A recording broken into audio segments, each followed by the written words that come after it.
It is well reiterated that Arsenal need a backup for Bukayo Saka. He's playing way too many games and the level just drops up too much when he's not available. So in today's video, I'm just going to go through a couple of targets I think Arsenal need to go for to provide competition, backup, whatever you want to call it, to Bukayo Saka. But before I begin, if you're new here, of course, smash that like button, smash the subscribe button and turn on those notifications. It would really help me out. And as always, in the description, my membership is there if you want to join, help the channel out, or you just want to see these videos quicker than anyone else. So without further ado, let's begin. And the first guy I'm going to talk about is Michael Olise. And I know a lot of people like him, a lot of people don't like him, but I think he's a quality player. And I think the most important thing about it before I talk about his play style is the fact that he has a release clause of around 50 million, which is actually pretty cheap for the quality of player. The thing I like most about Olise is the way he receives the ball in little pockets of space. Like Bukayo Saka, we see Bukayo Saka come inside the pitch, receive a ball from Ben White. And Olise does the same thing for Crystal Palace. And his creativity when he's in that little space is absolutely top quality. And that's what we need. We want somebody that comes into the side and is almost providing the same qualities and skills that Saka does have. And it's really interesting. When you watch Olise, it really looks like he doesn't work hard. But I can tell you, this kid, work rate is incredible. I remember us playing Crystal Palace last season and I just thought Olise's work rate is absolutely impeccable, and it kind of looked like he was playing for a transfer here with the way he was tracking back, causing real problems, getting into Martinelli's space and stopping him from providing quality that we know he has. So Michael Olise would be really good in, having the same qualities as Saka, but also providing something different.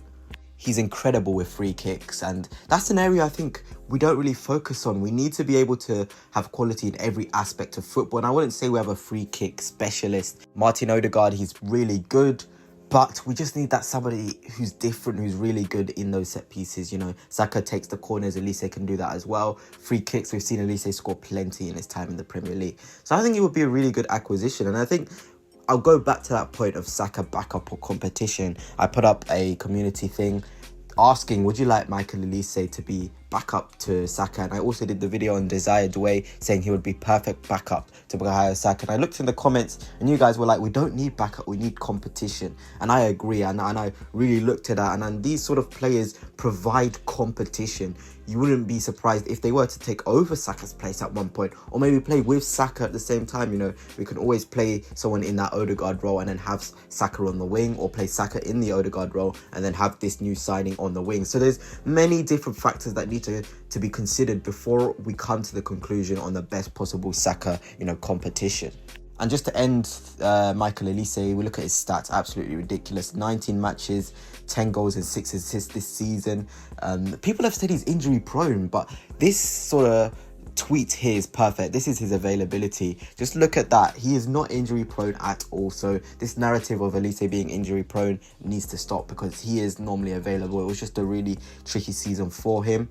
And of course, we look at his stats in the 2022-23 season, 2 goals, 11 assists. So he's always providing something. He's improved since coming into the Premier League, because when his debut season, he had 2 goals and 5 assists. So you can tell, I think with Mikel Arteta, he can really go to the next level.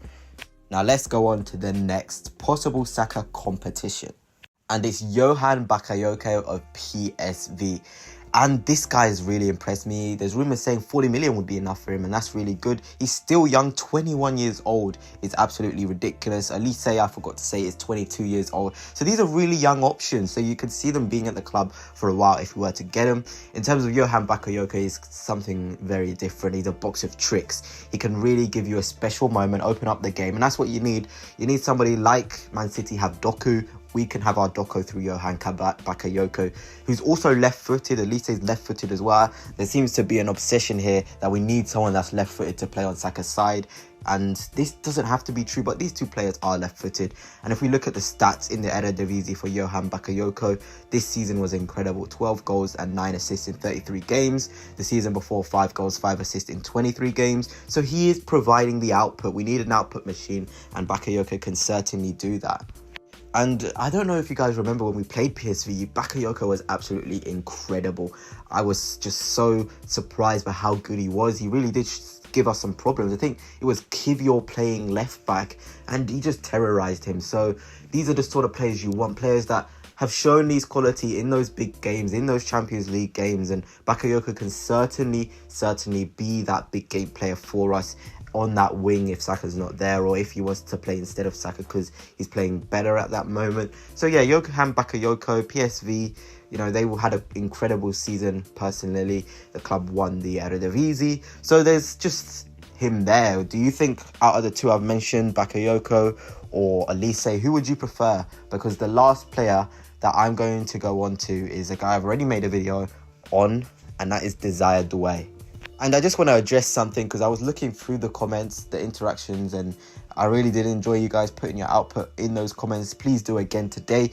And I saw you guys saying, but he's right-footed, how can he play on the right wing if he's right-footed? No, this kid is versatile, I'll tell you that. He's got the quality to play across the front line, and his left foot is actually pretty good. So it's not like he's just so one-footed that he wouldn't be able to adapt. We've seen Arteta with Julian Timber. He's right-footed. Who would have thought he would have played at left-back? You know, it provides something different. Instead of that inside threat that a left-footer would give, he'll give the outside threat. And that's just sometimes what you need in football. You don't need carbon copies of players. Different profiles can be good at times. Again, he is young. You got Bakayoko at 21, Olise at 22, and Doué is just younger at 18. Recently just making his pro debut, I think it was last season.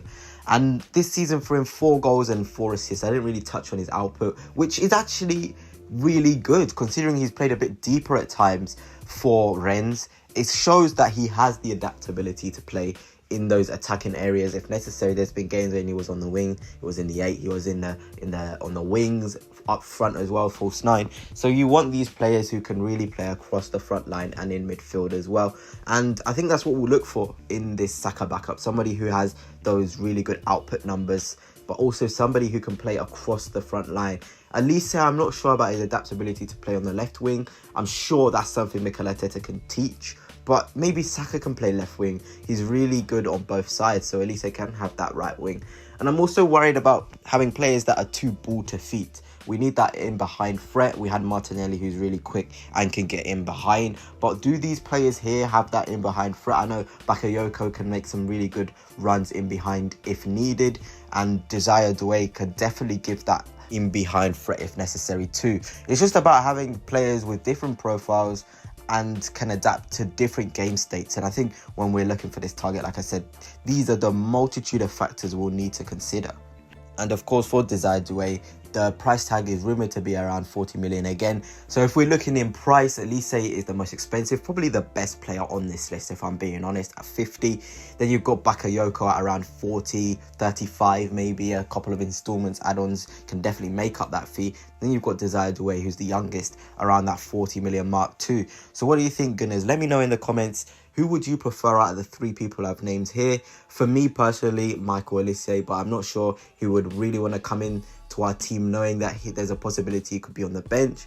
But Bakayoko, I think he's a wild card one. I haven't seen people really talk about him, but he can be a really nice, different sort of option like Doku gives Manchester City. And of course, Doué, I made a whole video on him. You guys know how much I rate him too. I called him the Neymar. And I got a lot of criticism for that, but he is a really top player.